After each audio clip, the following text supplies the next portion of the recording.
অহা 7 মে 2020 তাৰিখে সতীয়াধিকা শান্তি দিৱস। সদৌ অসম অনুসূচিত ছাত্ৰ সন্থাৰ তৰফৰ পৰা সমগ্ৰ অসমবাসী ৰাইজৰ লগতে সমগ্ৰ কবত্ত জাতিৰ ৰাইজলৈ আগন্তুক সতীয়াধিকা দিৱসৰ হিয়া ভৰা শুভেচ্ছা জ্ঞাপন কৰিছোঁ। সতীয়াধিকা সেইগৰাকী নাৰী যিগৰাকীয়ে জাতিভেদ আৰু অস্পৃশ্যতাবাদৰ বিৰুদ্ধে থিয় দিবলৈ সক্ষম হৈছিল।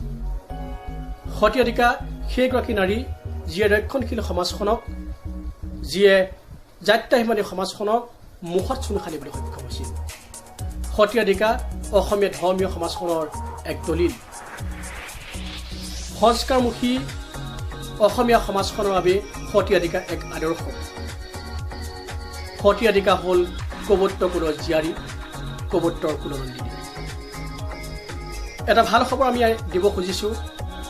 বিগত সময়ত অনুসূচিত ছাত্ৰ সন্থাই অসমত সতীয়াধিকা সমন্বয় ক্ষেত্ৰ স্থাপনৰ বাবে দাবী উত্থাপন কৰিছিলোঁ, আন্দোলন পৰ্যন্ত কৰিছিলোঁ আৰু শেহতীয়াকৈ অসম চৰকাৰে আমাৰ এই দাবী সঁহাৰি জনাইছে আৰু আমাৰ এই দাবীৰ প্ৰতি তেওঁলোকে সন্মান জনাই মাজুলীত সতীয়াধিকা সমন্বয় ক্ষেত্ৰ স্থাপনৰ ব্যৱস্থা গ্ৰহণ কৰিছে আৰু অতি শীঘ্ৰেই মাজুলীত সতীয়াধিকা সমন্বয় ক্ষেত্ৰ স্থাপন হ'ব।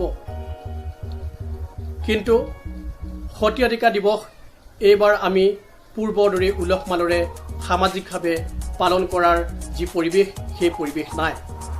সেয়েহে সমূহ অসমবাসী ৰাইজক, সমূহ কবত্ত জাতিৰ লোকক, সমূহ অনুসূচিত জাতিৰ লোকক আমি আহ্বান জনাব খুজিছোঁ যে এইবাৰ সতীয়াধিকা দিৱস তেওঁলোকে নিজ নিজ বাসগৃহতে থাকি অহা 7 মে 2020 তাৰিখে একোগোছিকৈ বন্তি প্ৰজ্বলন কৰি এইবাৰৰ সতীয়াধিকা দিৱস উদযাপন কৰিব, পালন কৰিব।